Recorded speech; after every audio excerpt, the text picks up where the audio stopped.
Good morning. In my 46th year, as I approach my 46th birthday, I've decided to become a tennis pro, right? Of all things. I was practicing the other day with a coach and I warmed up thoroughly. But as I started through my practice, I slightly pulled my calf.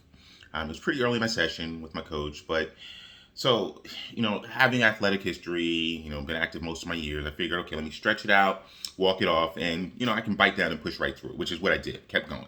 But for the balance of the next hour or so, I was off. I wasn't terrible, but I just couldn't seem to be as sharp as I have been, as I wanted to be. Every shot I hit was a little slower. I wasn't as accurate. It just wasn't where I needed to be, and all of this because of my calf. Now, I was focused though. I was really, really focused. I was focused on making sure my grip was correct, that my follow through was proper, but I just could not shake my subpar play. And my coach even commented that I just seemed off, and he was right. But what I came to realize, and this was afterwards, was that though everything else, my arms, my core, my shoulders, all were functioning well, I won't say perfect, but functioning well, my calf was not. And because of it, I was off. My whole game was less than stellar. It made me think of this notion of individualistic versus communal. How important is each part of a whole in order for the whole to function optimally? Here it is, my calf, which is just two of the smaller muscles in my lower body, were off, but it threw off my entire game. So, how important is each part to the whole? Should the eye be concerned with the feet, the hair with the toes, the knee with the liver? As far removed as the top of your head is from the bottom of your feet, how are they connected? How does one have to deal with the other? And is there separation by distance? Does it color how they actually even perceive one another? The head, top of the head, thinking it's more important than the bottom of the feet. But if the feet didn't walk, the head couldn't go anywhere. So there's some interconnectivity there that I think we are amiss. But at the same time, do we falter and think too much about the unit as opposed to the individual? So again, this whole notion of individualistic versus communal. I had a calf problem that kept my body from performing optimally, and I would offer that in the church we have the same. The church, our cities, our states, our Fed have a calf problem. We fail to act as though the body of the church is made up of all Christians, right? Of all Christians. In the United States, we fail to realize that the body is made up of all the citizens. But specifically to the church, regardless of race, sex, gender, economics, political views, etc., each one is vital to the optimal functioning of the church. And if the church is not getting it right in accordance with 1 Corinthians 12, 18 to 26, which goes through this anatomy of the body as an analogy for the functionality of the church, the various parts of the body function only when they are a part of the body as a whole. So your thumb by itself can't work if it's not attached to the hand, which isn't attached to the arm, which isn't attached to the shoulder, to the rest of your core. A thumb can do things no other body part can do, but it is only when it's connected to the hand. Likewise, the body as a whole is an amazing organism, but only when all the parts are taken care of individually. We have a calf problem. But how do we solve it? The body is a community of parts, right? Organs, tissues, structures, bones, so forth, which make up systems that make the body do the extraordinary things it does. Though each part has a function, they operate as a unit to keep the body functional. So let's just transfer. Let's go to the practical. Let's talk about society. We've got again this notion of individual, the one piece, the one part, the one component, and the collective, the entire unit. Individualism versus collectivism. Individualism versus collectivism. Now, individualism, excuse my watch. Individualism pertains to societies in which the ties between individuals are loose. Now, I don't think you can't have society where people are on their own. But in an individualistic society, the focus is on the individual and their ties to the system are pretty loose. Everyone is expected to look after himself, his or herself, and their immediate family, right? Collectivism, though, as its opposite, pertains to societies in which people from birth onwards are integrated into strong, cohesive units, which throughout people's lifetime but continue to protect them in exchange for unquestioning loyalty. Individualism and communalism or collectivism are two completely different cultural patterns that lead people to views of the world that are thoroughly different. Now, these cultures, what is the output? They result in differences on emphasis on relationships and behavior patterns. Individualistic societies emphasize I, the I consciousness, emotional independence, individual initiatives, right to privacy, and specific relationships separated from family, religion, and agreement as sources of authority.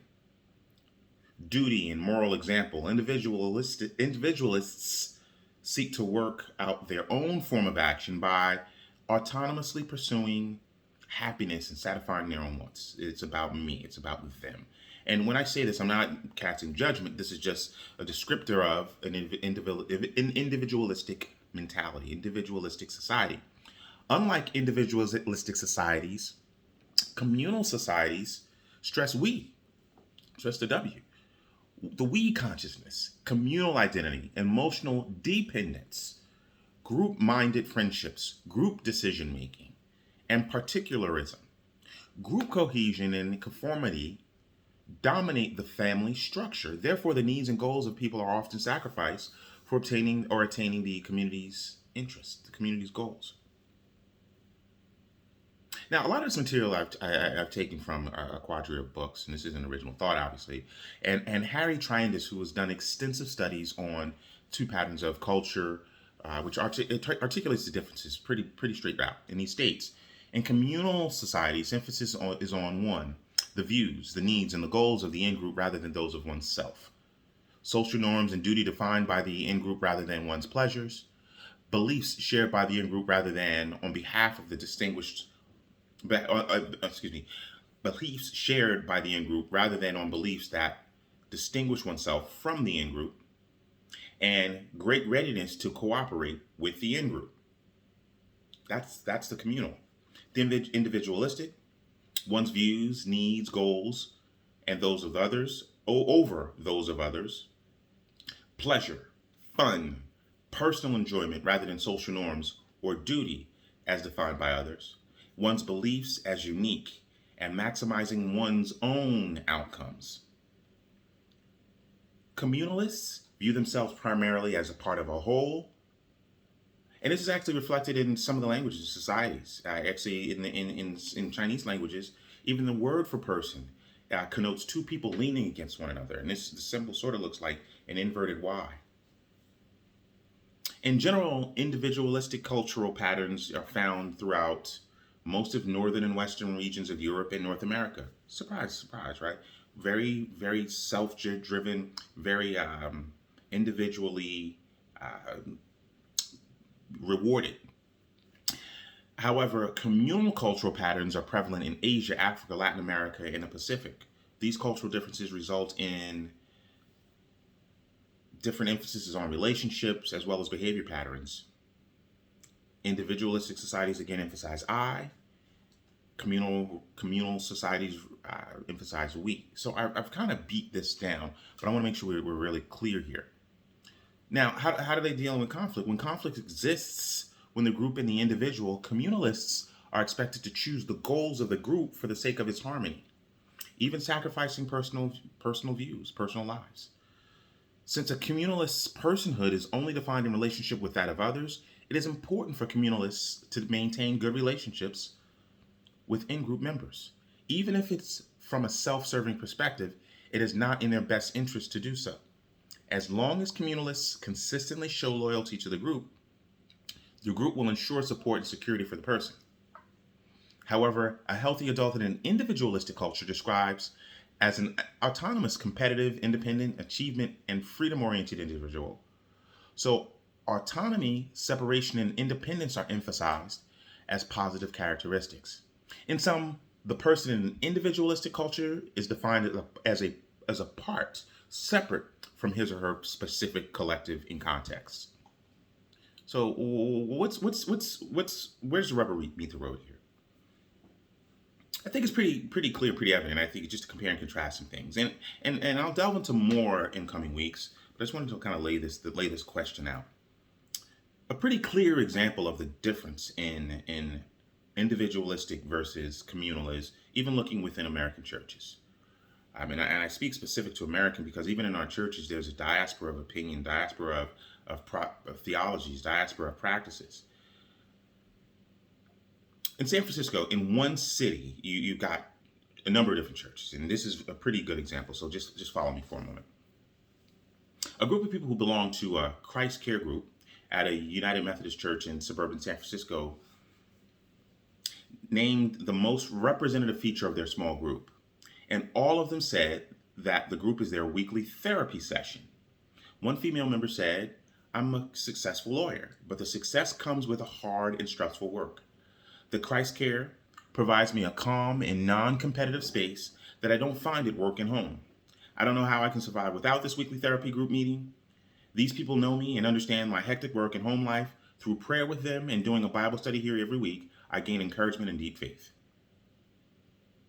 Now, when this group that she's a part of was asked whether they sacrifice time, energy, money, and personal freedom to help each other out, they were all silent for a while and smiled at each other. Then a member said that they always support each other, but no one could cite an instance where, except that they meet with each other weekly, members of this group help each other as long as their personal lives are not disrupted, and so they misidentify sacrifice with meeting once a week. Their sacrifice is just meeting once a week. Privacy and personal life come before community. Me before them. Now, the juxtaposition. In the same city, another church in the same denomination, the United Methodist Church of the Tongan United Methodists in the same area. And there's also a Korean cousin, I'll call it, in the United Methodist Church. Neither church has a small group. Unlike many mainline small groups that are driven by group members' needs and appetites, the members of these two groups belong to a class according to where they live. It's just geographic. It has nothing to do with anything other than where they live. They meet each as opposed to meeting at the church, they meet in each other's homes, which is arguably to provide a more comfortable environment, particularly for newcomers. In their meetings, members talk about their past week's activities, about their concerns, hopes, sorrows, joys. They generally eat there, and then they also take part in responsibilities wide-ranging in the church. They're responsible to the bigger body, to the church activities. In the case of the Koreans, each class takes a turn of providing lunch for the entire church on any given Sunday. Accordingly, they meet maybe more than once a week. In addition to church activities, the class members attend family ceremonies such as weddings, funerals, birthdays, and other commitments, and so on. They're intertwined. They live life together. Often households provide free childcare for each other. They provide labor-laden services for one another, such as preparing food and other observations. And now when this group was asked to provide a word that best describes the meaning of the class, both the Korean and Tongan groups use the term family. In fact, many Koreans refer to the group as family members. When asked whether a group like this is a burden, the response of one of the Korean women summed it up pretty much. She said, "Absolutely. Belonging is a burden.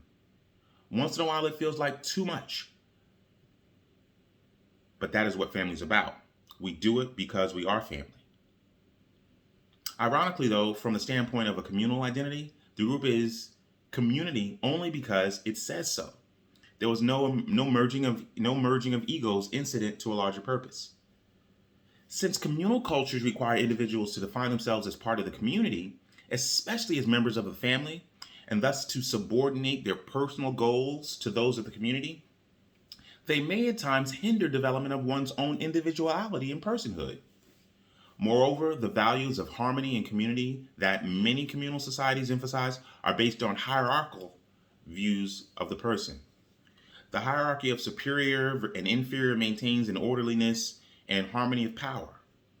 The superior partners have rights and duties of educating inferior partners, and generally inferiority and superiority are determined by age, by sex. Most of these groups are very male dominated oriented, not by rule, but by general nature. Age older to younger, tenure, how long someone's been in a group, sometimes money, who has the most money. But superior partners have the rights and duties of educating inferior partners, and inferior partners have only obligations, not much by rights. And in these hierarchical relationships, the inferior ones are forced to sacrifice the value of harmony. Without their sacrifice, harmony is not possible. Therefore, it can be said that for inferior partners, the value of harmony, ironically, is a system of dehumanization and injustice. Again, these are just thoughts. In other words, as culture instills respect between parties, the result is that psychological dependence and lack of self-identity. Women, in particular, are forced to uphold patriarchy, but in doing so, sometimes lose self-identity. An overemphasis on relatedness deprives women of the power to know themselves and contributes to repressed feelings, diffused boundaries, low self-esteem, dependency on others. Sacrificing one's need for others gain may result in anxiety about one's role in the universe, shame, cluelessness about one's own talents and God's calling. So what do we do here?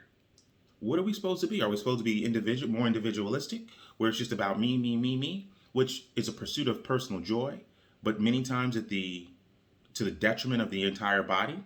Or are we supposed to be more communal, collective, which helps to prop up the body, but is sacrificial?